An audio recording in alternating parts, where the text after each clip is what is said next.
Internet व्यवस्था को लेकिन आपण माने किछ असुविधा सामना करूछंती कि जदि हां ताहले आपण मानक पई ए वीडियोटी बहुत काम रे आसीबो। देखंतु आपण माने घरे बसी बहुत सस्ता एवं सहज रे हाई स्पीड इंटरनेट रो लाभ उठै परिबे। ताहा केमती ना आपणंगर जो पीएम वानी नुआ योजना आसीची ता द्वारा आपण माने मात्र 5 टंका 32 टंका 100 टंका विनिमय रे घरे रही हाई स्पीड इंटरनेट रो लाभ उठै परिबे। किपरि ए वीडियो माध्यम रे मु जणाइछि। नमस्कार, मु दीप्ति स्वागत करछि मो ओडिया शिक्षा चैनल को। चलंतु वीडियोटी को स्टार्ट करबा एवं घरे बसी किपरि आमे हाई स्पीड इंटरनेट रो लाभ नै परिबा ता विषय रे जानिबा।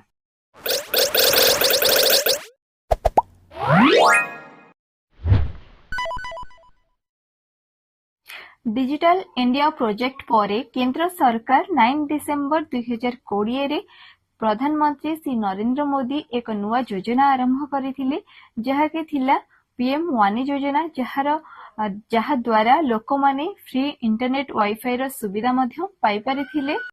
त एबे मु आपण मानको कहूची जे पीएम वानी योजना विषय रे कहि सारली। तापरे आसंतु पीडीओ आपण माने आगुर जानिथिबे पीसीओ रो मानता होउची फुल फॉर्म ता होउची पब्लिक कॉलिंग ऑफिस। सेही परी जेंति लोक माने कथा हबा पाइंका व्यवहार करा जायथिला पीसीओ सेही परी लोक माने किपर इंटरनेट वाईफाई रे सुविधा पाई परिबे सेथि पई व्यवहार करा जाउची पीडीओ जहार पूरा नाम होउची पब्लिक डाटा ऑफिस।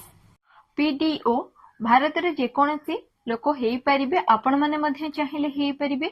आपण माने ए पीडीओ डिवाइस टी को जनगहली स्थान रे हाकु लगेबा पई पड़िबो जेंति कि आपनकर मार्केट हो शॉपिंग मॉल हो रेलवे स्टेशन हो स्कूल कॉलेज ऑफिस जोठी लोक मानकर बेसी जीवा आसीबा होउथिबो जनगहली स्थान थिबो सेठी अधिक लोक माने इंटरनेट व्यवस्था रे असुविधा फेस करंती। तो आपण मानको ए डिवाइस टी सेठी लगेबा को पड़िबो एवं आपण या द्वारा निजे मध्य इनकम करि परिबे एवं खूब कम खर्च रे लोक मानको हाई स्पीड इंटरनेट सेवा मध्य जोगै परिबे।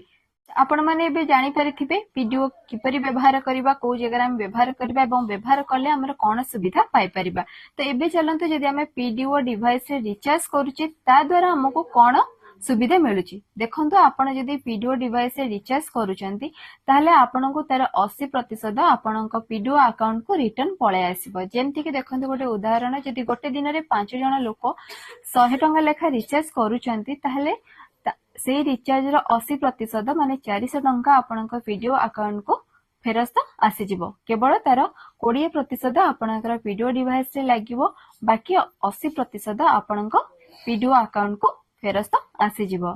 तो आपण तो एबे जानि परिथिबे पीडीओ विषय रे जहाँ भी मु आपण मानको कहली शेष रे गोटे कथा कहबी प्रति डिवाइस पीडीओ को गोटे एप्लीकेशन देई थाए। ए एप्लीकेशन माध्यम रे से तार संपूर्ण जो यूजर थाए ताको से ट्रैक करे तार रिचार्ज तार वैलिडिटी तार इनकम से सेतिरे ही चेक करि पारे एवं जो यूजर माने अछंती से माने ताको मध्य डिलीट करि पारे एवं यूजर जदि रिचार्ज करिया पे असमर्थ अछि ताहेले मध्य पीडीओ तार रिचार्ज करि थाए। तो ए विषय रे मु आपण मानको बुझेई देली। आउ जहाँ भी आपण मानकर जदि मन रे संदेह अछि डाउट अछि ताले कमेंट बॉक्स ओपन अछि आपण माने कमेंट करि परिबे एवं आपनका डाउट मध्य क्लियर करि परिबे। जदि अधिक जानिया पे चाहउचंती दिया जायथिबा नंबर रे मध्य आपण कांटेक्ट करिके बुझी परिबे। ताहले वीडियोटी भल लागली लाइक कमेंट शेयर करी चैनल टी को सब्सक्राइब करंतु सांग मानक साथ शेयर करंतु एवं आपण माने मध्य एक कम टंगरे हाई स्पीड डाटा रा लाभ नियंतु। राहिली जय जगन्नाथ।